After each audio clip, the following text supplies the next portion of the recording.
Tema yang saya angkat adalah kualitas dirimu adalah gandum, bukan lalang. Mengutip ucapan Dalai Lama, yaitu tujuan utama dalam kehidupan ini adalah untuk membantu orang lain. Dan jika kamu tidak dapat membantu mereka, setidaknya jangan menyakiti mereka. Pada bacaan Matius 13 ayat 25-30, terlihat seorang musuh dengan niat jahatnya menabur benih lalang untuk mengganggu pertumbuhan gandum. Berefleksi dari bacaan itu, ternyata tidak semua orang di sekitar kita mau memikirkan, merencanakan, dan bertindak yang baik dan benar untuk orang lain. Mungkin kemudian terselip pembelaan dengan kalimat, "Saya tidak bermaksud buruk atau jelek," ketika orang menanyakan sikapnya.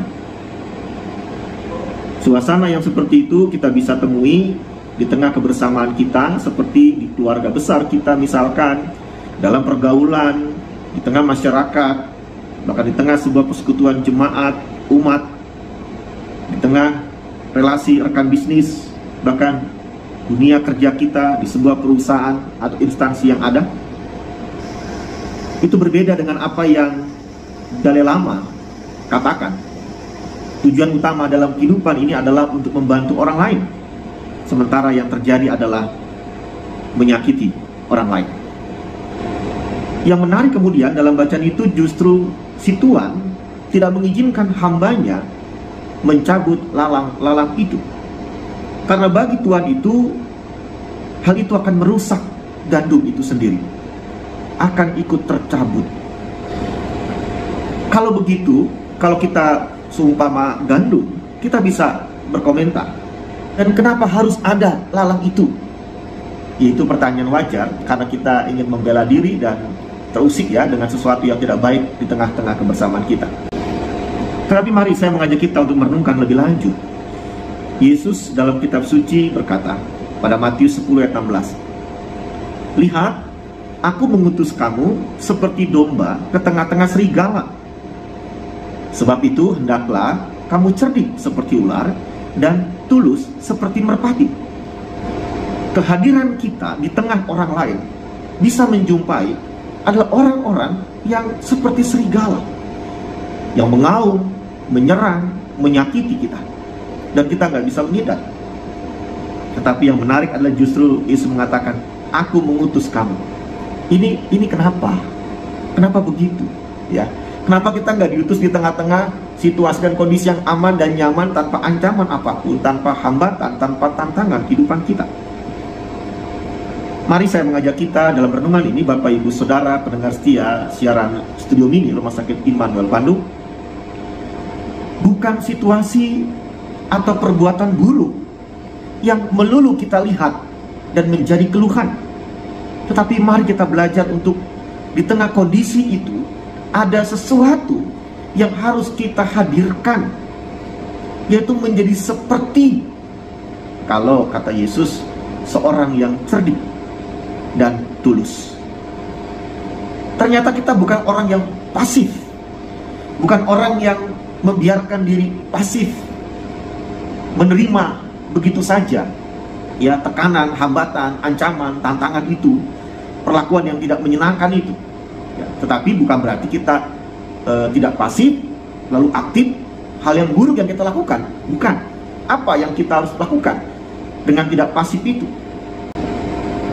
Kalau lihat dari kutipan kalimat Dalai Lama ya, yang tadi dikatakan, tujuan utama dalam kehidupan ini adalah untuk membantu orang lain.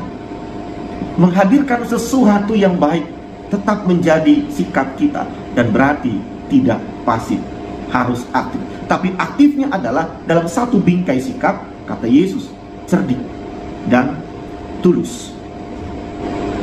Agak kurang nyaman ya kalau kita tetap membantu orang lain di tengah orang yang tidak membantu kita, bersikap baik di tengah orang yang tidak bersikap baik kepada kita.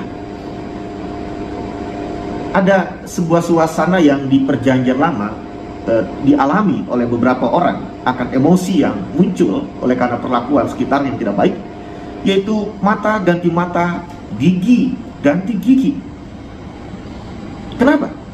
Karena situasi dan kondisi yang buruk, perlakuan orang yang tidak baik kepada kita akan membuat kita mudah untuk menyakiti orang lain.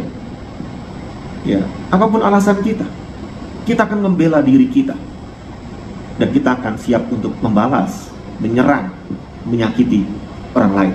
Mata ganti mata, gigi ganti gigi. Pertanyaan kembali, saudara, Bapak, Ibu, pendengar setia siaran Studio Mini Rumah Sakit Bandung. Apa yang Yesus katakan buat situasi itu? Apakah dia setuju? Mata ganti mata, gigi ganti gigi, atau bahkan setuju? Kasihilah sesama manusia dan bencilah musuhmu. Membenci musuh mungkin bagi kita itu pantas, kan kita membalas, ya, biar dia tahu merasakan yang kita rasakan sangat-sangat tidak menyenangkan. Sebagai orang yang cerdik dan tulus, yang Yesus tempatkan di tengah-tengah serigala, sebagai seorang yang beragama, sebagai seorang yang bertuhan, maka kalimat yang Yesus sampaikan untuk kita pada saat ini adalah firman-Nya untuk menjadi pilihan kita, yaitu kasihilah musuhmu dan berdoalah bagi mereka yang menganiaya kamu. Mengasihi musuh itu kayaknya bukan pilihan kita. Apalagi mendoakan mereka yang menganiaya kita, itu bukan rencana kita, terpikir pun tidak. Ya, tetapi itu firman Yesus. Kita mungkin akan membela diri. Saya sering mengatakan, ada nggak firman yang lain yang memuaskan emosi kita? Ada nggak firman Tuhan yang membuat kita merasa lega, bisa melampiaskan sakit hati, kekecewaan, dan ketersinggungan kita kepada orang itu atau kelompok lain? Ada nggak kalimat yang tidak mengajak kita mengasihi musuh dan berdoa bagi mereka yang menganiaya kita? Maaf Bapak Ibu Saudara, kayaknya nggak ada. Kenapa?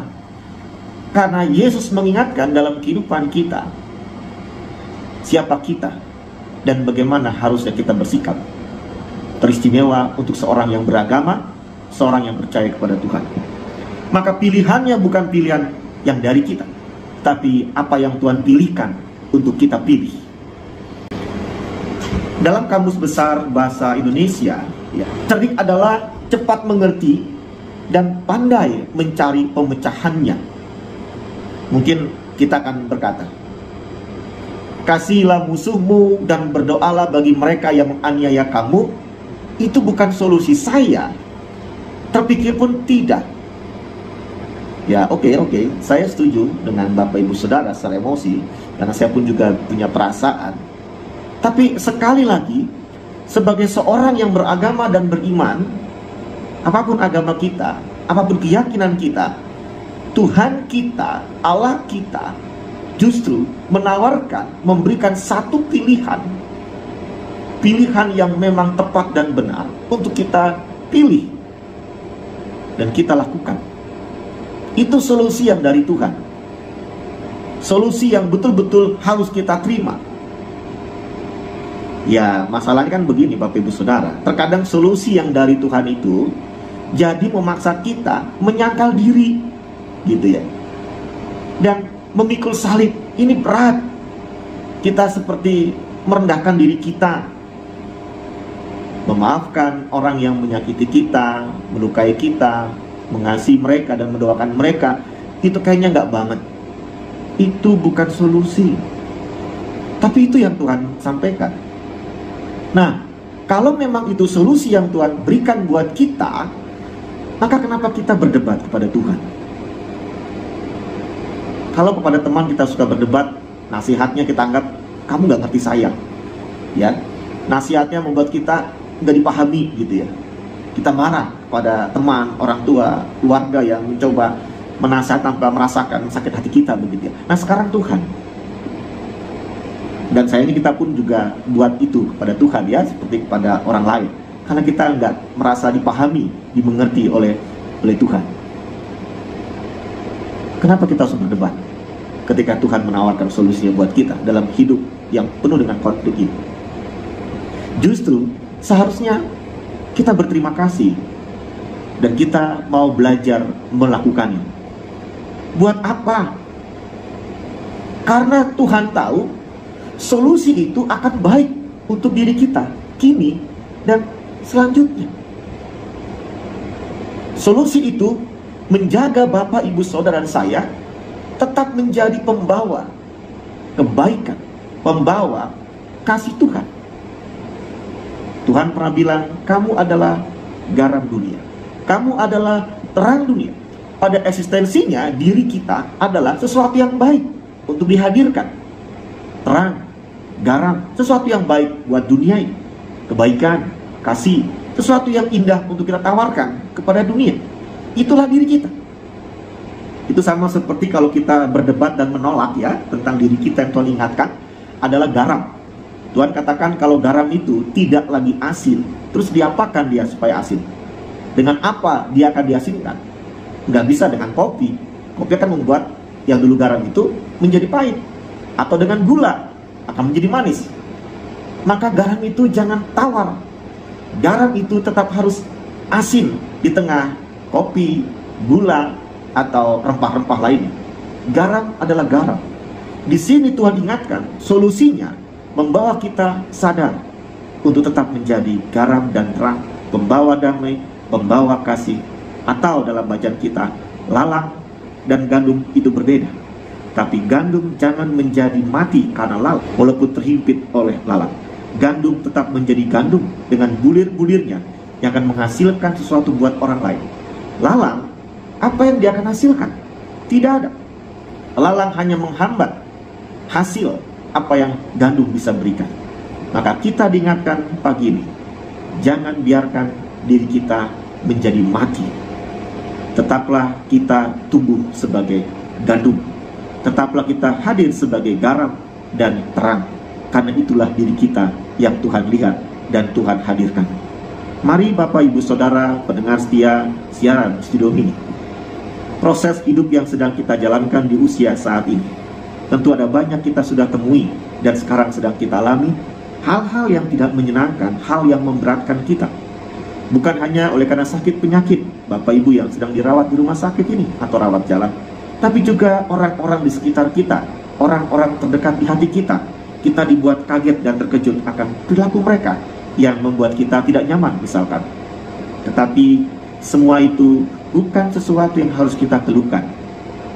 Jadikan itu sebuah pengalaman untuk melihat, ternyata aku tak harus menjadi apa yang Tuhan minta, apa yang Tuhan pilihkan buat aku. Menjadi pembawa kebaikan, pembawa kasih, memberikan manfaat, kebaikan buat banyak orang sampai akhir hayatku.